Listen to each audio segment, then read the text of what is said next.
11 août. Néhémie, chapitre 1, verset 1 à chapitre 3, verset 14. Histoire de Néhémie, fils d'Hakalia.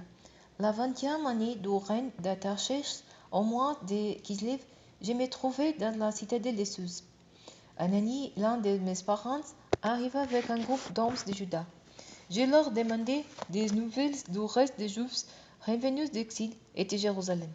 Ils me répondirent: ceux qui ont survécu à la captivité et qui vivent dans les districts de Juda se trouvent dans une grande misère et dans une situation très humiliante.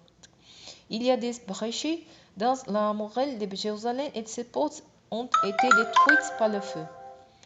Lorsque j'entendis ces nouvelles, je m'assis et me mis à pleurer. Pendant plusieurs jours, je restai abattu. J'ai gêné et j'ai prié constamment devant le Dieu du ciel. J'ai supplié: ah, éternel Dieu du ciel, Dieu grand et redoutable, toi qui es resté fidèle à ton alliance et qui conserves ta bienveillance à ceux qui t'aiment et qui obéissent à tes commandements.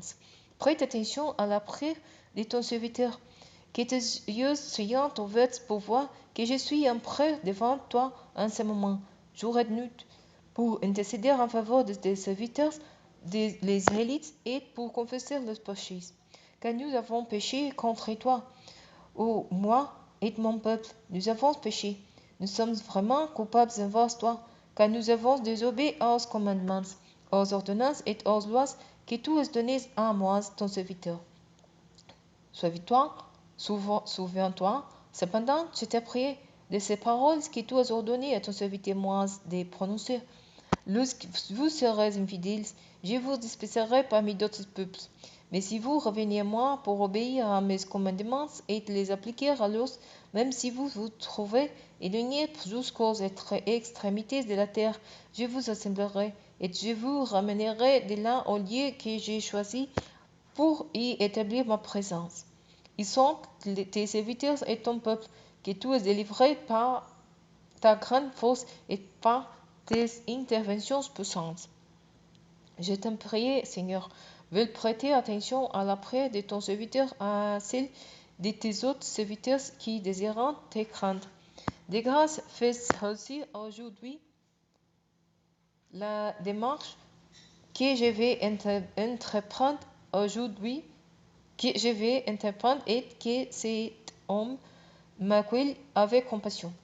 Or, à cette époque, j'étais chargé de servir les boissons et à la table de l'empereur. Durant les mois de Nissan, la 20e année du règne de l'empereur Artaxerxès, j'ai pris du vin qui était devant l'empereur pour lui en servir. Jamais auparavant, je n'avais paru triste en sa présence. Alors l'empereur me demanda: pourquoi es-tu mauvaise mine? Tu ne me sembles pourtant pas malade. Ce n'est peut-être qu'un chagrin de cœur. Je fus saisi d'une grande crainte, mais je lui dis: que l'empereur vive toujours. Comment n'aurais-je pas un art triste, alors que la ville où sont enterrés mes ancêtres est en ruine et que ses portes ont été détruites par le feu? Alors l'empereur me demanda: que veux-tu donc? Je dressai une pierre au Dieu du ciel, et je répondis à l'empereur: si tel est le bon plaisir de l'empereur, et si tu agresses ton serviteur veut m'envoyer en Juda, de la ville où mes ancêtres sont enterrés, pour que je puisse les rebattre. L'empereur, qui avait l'impératrice assise à ses côtés, me demande alors: combien de temps durera ton voyage et quand seras-tu de retour? L'empereur accepta donc de me laisser partir, et je lui indiquai un délai. Plusieurs doutaient. Si l'empereur les trouvait bon, pourrait-on me donner des lettres pour les gouverneurs de la province à l'ouest de l'Euphrate, pour qu'ils me laissent passer jusqu'au pays de Juda, ainsi qu'une lettre pour Asaph, l'intendant des forteresses impériales, afin qu'il me fournisse du bois de charpente pour reconstruire les portes de la citadelle près du temple et les murailles de la ville, et pour bâtir la maison où je m'installerai. L'empereur me procura ces lettres, car mon Dieu agissait avec bonté en ma faveur. Je me rendis auprès des gouverneurs des provinces à l'ouest de l'Euphrate et je leur remis les lettres de l'empereur. L'empereur m'avait fait escorter par des officiers de l'armée et par les cavaliers. Quand Sanballat, des Horonites et Tobia, les fonctionnaires ammonites, apprirent mon arrivée, ils furent très mécontents que quelqu'un soit venu pour offrir au bien des élites. Une fois arrivé à Jérusalem, j'y restai 3 jours. Puis j'ai sorti des nudes, accompagné de quelques hommes sans avoir dit à personne ce que mon Dieu m'avait mis à cœur d'entreprendre en faveur de Jérusalem. Je ne disposais pas d'autre but que de ma propre monture. J'ai sorti cette nuit la porte de la vallée, et je me dirigeai vers la source du dragon, et vers la porte du fumier. J'examinai les remparts de Jérusalem. J'ai constaté qu'il y avait des brèches presque partout, et que les portes savantes étaient détruites par le feu. J'ai poursuivi vers la porte de la source et passé près de l'étang du roi, mais il n'y avait plus de passage pour ma monture. J'ai remonté, toujours des nuits, par la vallée de Cédron en continuant d'examiner la muraille. Puis je fis demi-tour et je rentrai par la porte de la vallée. Les chefs de la ville ignoraient où j'étais allé et ce que j'avais fait. Jusque-là, je n'avais informé ni les Juifs, ni les prêtres, ni les notables, ni les chefs, ni les autres responsables qui s'occupaient des travaux. C'est alors seulement que je le dis. Vous voyez vous-même ce qu'il est notre malheur. Jérusalem est en ruine et ses portes ont été détruites par le feu. Allez, reconstruisons les remparts de Jérusalem pour que nous ne soyons plus dans cette situation humiliante. Je leur racontai ensuite comment la même bienveillance de mon Dieu avait agi pour moi avec bonté, et je leur rapportai ce que l'empereur m'avait dit. Ils s'écrièrent aussitôt. Devenus et effectuant les travaux de reconstruction. Ainsi, ils prirent courage pour réaliser cette belle œuvre. Lorsque Sanballat, l'Horonite, Tobia, son adjoint ammonite, et Gesem, l'arabe, l'apprirent, ils se moquèrent de nous, en virant nous dire d'un ton méprisant. Qu'êtes-vous en train de faire? Vous voulez vous révolter contre l'empereur? Mais je leur répondis. Le Dieu du ciel fera réussir notre entreprise.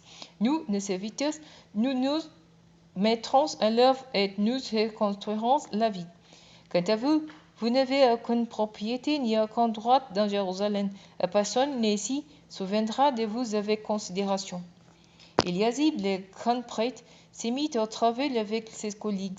Les prêtres et ils se chargeront de la reconstruction de la porte des brebis. Ils la consacreront et en poseront les battantes.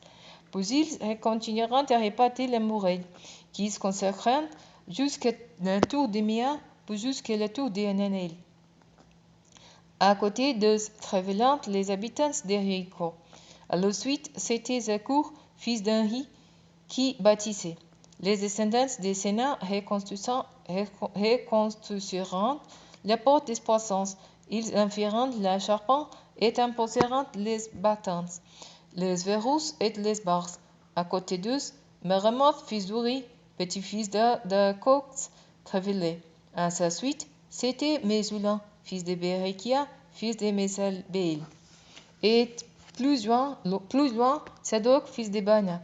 Venant ensuite les habitants de Tekoa, mais leurs notables refusèrent de travailler sous les ordres des maîtres d'œuvre. Yoyada, fils de Péséa, et Mesulam, fils de Besodia, réparèrent la ville porte. Ils en firent la charpente et posèrent les battantes, les verrous et les barres. À côté de Trévelant, Mélatia, les Gabaonites, Yadon, les Méronotites, et les gens de Gabon et de Mispa, qui relèvent de la juridiction du gouverneur de la province à l'ouest de l'Euphrate. À côté de Trévelant, Thlofephre, Uziel, fils d'Aria, était à côté de lui, Anania le parfumeur. Ils resteront Jérusalem jusqu'à l'endroit où la muraille s'élargit. À côté de Trévelé Rephaya, fils d'Eur, chef de la moitié du district de Jérusalem. À côté de Yedaya, fils d'Aromath, Trévelé à la section située en face de sa maison. À sa suite venait Atus, fils d'Asabnia. Un second secteur de la muraille ainsi que la tour des sphères furent réparés par Malkia, fils d'Aaron, et par Azub, fils de Parth Moab. À côté de Trévelé-Selou, fils d'Aloès, chef de l'autre moitié du district de Jérusalem, assistait les Séphites. Anand et les habitants des Anois réparant la porte de la vallée. Ils la reconstruisirent et en posèrent les battantes, les verrous et les barres. De plus, ils restaurèrent la muraille sur 500 mètres jusqu'à la porte de Fumier. C'est Malkia, fils de Rekab, chef du district de Beth-Akeran, qui répara la porte du Fumier.